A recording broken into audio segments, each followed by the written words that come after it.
discipline began as a Christian monastic technique, not a discipline of withness, of seasonal rhythm, of internal bodily rhythm and cyclicity. No, Christian monastic discipline was a rigid and deliberate program of anti-naturalness, ascetically and punitively pitting the spirit against the body, against the ancient flesh. The monks established a timetable that was ideologically hostile to moon, sun, seasons, and stars. It was based instead on the Christian mind's idea of how mortal flesh was to be straightened by forcing it to go against its own biological inclinations. This monastic timetable and ascetic practice soon spread to the institutions controlled by the church, the schools and the poorhouses. The young, the poor, the powerless, they were the ones who needed straightening. If the body was punished enough, it would be thereby weaned from nature, and then the Christian spirit could bloom in glorious submissiveness. So successful were these monastic programs, designed to turn human bodies into obedient machines, they spread during the 17th through the 19th centuries into the large commercial industrial manufactories of Europe. The spirit was never freed in this process, needless to say.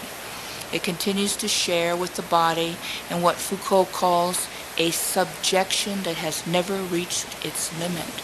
The Protestant spirit added greatly to this process by rationalizing worldly profit as a function of Christian spirit.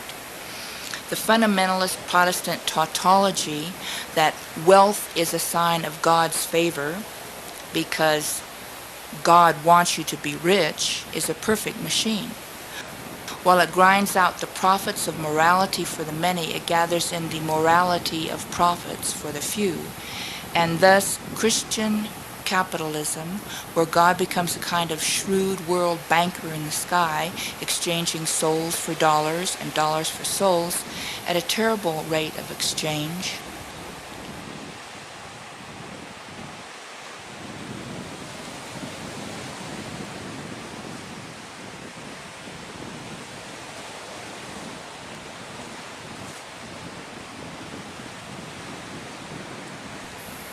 Matrifocal cultures had no reason to deny the other, for all otherness was a part of the mother. They were the undivided ones, tapping into unhindered flows of ecstatic energy, which is both spiritual and biological, of earthly soil and cosmic thought together. Not needing to tell a lie at the root of things about the origin of life, not needing to maintain this lie by force day and night against the urges of all nature and its consciousness towards the truth, women's cultures would not have needed to maintain themselves by energy repressive systems, by coercive and punitive surveillance systems based on social caste or economic status or skin color or eye color or dress, nor would there be any need for hierarchic organization, tyrannical terrors, or political frauds.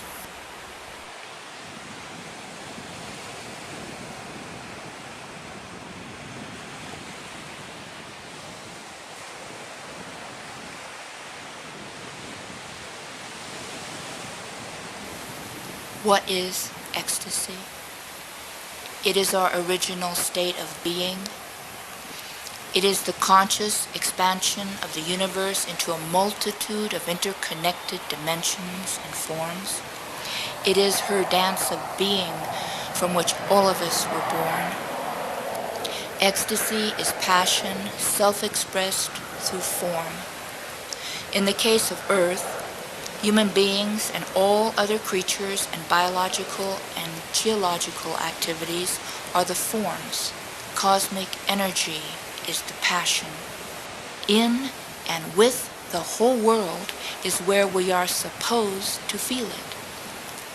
In and with and as the whole world is where our human ecstasy is born. It is the celebration of the recognition that our spirit and flesh are one.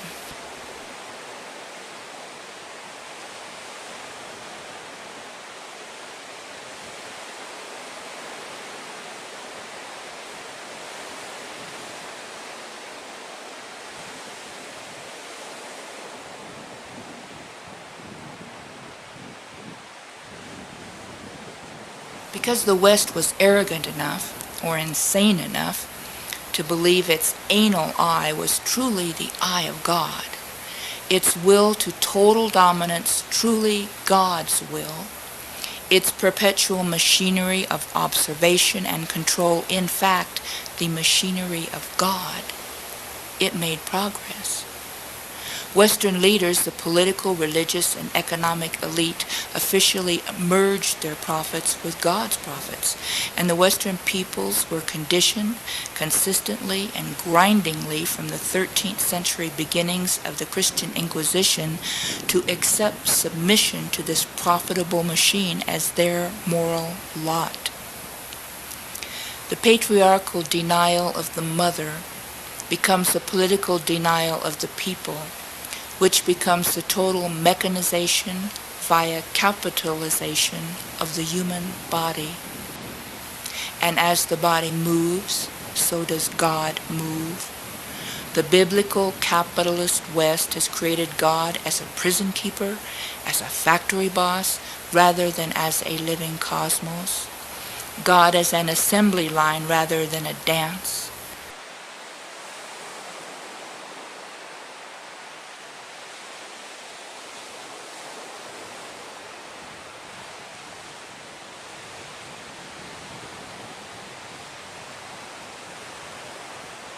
Both worker production and female reproduction are controlled and directed by the same forces, sexual, spiritual, ideological systems of piety and drudgery. Piety and drudgery reinforce each other by dogmatically, physically, and habitually repressing energy to a mere subsistence level, a subsistence level that is capable of only piety and drudgery, i.e. incapable of the revolutionary ecstasy or creativity necessary to escape the subsistence level system. And piety and drudgery is the normative state of being in which females and workers have been kept for at least 4,000 years. A return to the goddess is not a backward trip through space or time. The human race cannot really return to infancy. We're too far gone for that. We return to the goddess by remembering, redefining, respelling, by turning as in a dance away from one gesture and towards another. Patriarchal ontology is based on a three-dimensional reality. Modern physics is showing us that the universe has not 4 dimensions, but as many as 11 dimensions, perhaps more.